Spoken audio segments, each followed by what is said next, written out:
वैसे तो मैं किसी अंधविश्वास पाखंड को नहीं मानता हूँ और ना ही मुझे किसी से दिक्कत है। जो मानता है अपना माने। ऐसे ही मेरी आज एक बहस हो गई मेरे दोस्त से, क्योंकि वो बहुत ज़्यादा अंधविश्वास और पाखंड को मानता है।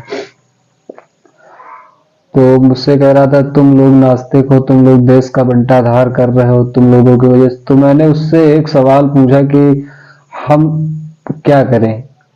हमने तो जातियां बनाई नहीं, बनाई तो तुम लोगों ने। तो उसने सीधा सीधा जातियों का जवाब देने के लिए मुसलमानों के ऊपर छोप दिया कि मुसलमानों ने जातियां बनाई। तो मैंने कुछ आर्गुमेंट दिए उसके बाद, कि भाई मुसलमानों ने अगर जातियां बनाई तो मुसलमान जो लड़ाई करने आए थे तब तो क्षत्रियों से ही लड़ाई की थी, और वहां जो पेशवाई कर रहे थे वो तो ब्राह्मण थे, शूद्र तो थे नहीं, तब भी जातियां थी। तो पता नहीं इन लोगों के दिमाग कैसे चलते हैं। तो उसने कहा अंग्रेजों ने जातियां बनाई।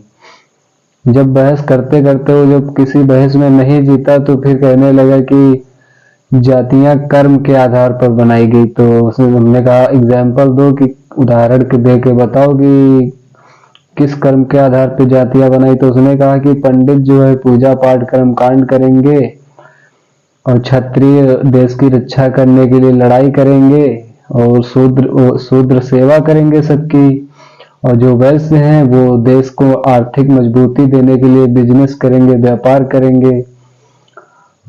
तो जाहिर सी बात है कि चार वर्ड में जातियां बनाई।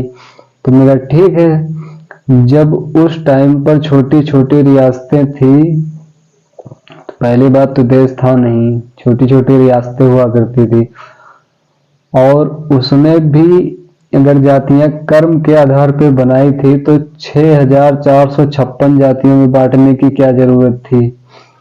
और बांट भी दिया अगर, तो 6600 काम बताइए किसका क्या काम था? तो बताने लगा कि क्षत्रिय लड़ाई करेंगे। तो हमने कहा कौन से क्षत्रिय लड़ाई करेंगे? ठाकुर लड़ाई करेंगे? राजपूत लड़ाई करेंगे? अरे ये तो छोड़ो, तुमने तो ब्राह्मणों में भी जातियां बना दी।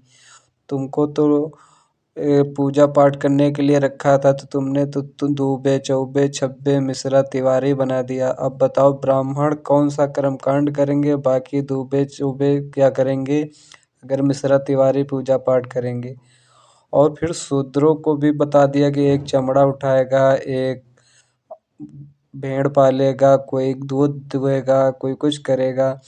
अरे तुमने तो देश का बंटाधार किया है। रविदास जी ने कहा है कि जात जात में जात है जो केतन के पात, रविदास मनुज ना बन सके जब तक जात न जात। अर्थात कि केले के पत्ते की तरह हिंदू धर्म है कि जैसे केले का तना छीलेंगे तो एक के नीचे एक पत्ता निकलता जाएगा लेकिन अंततः कुछ नहीं बचेगा, वैसे ही हिंदू धर्म खड़ा है। तो दोस्तों, ये जो जातियां बनाई हैं ये ब्राह्मणों ने ही बनाई हैं, और इसने एक ऐसा घातक समाज के लिए विष घोल दिया है जो कभी ठीक नहीं होगा जब तक हम लोग आपस में एक नहीं होंगे। वैसे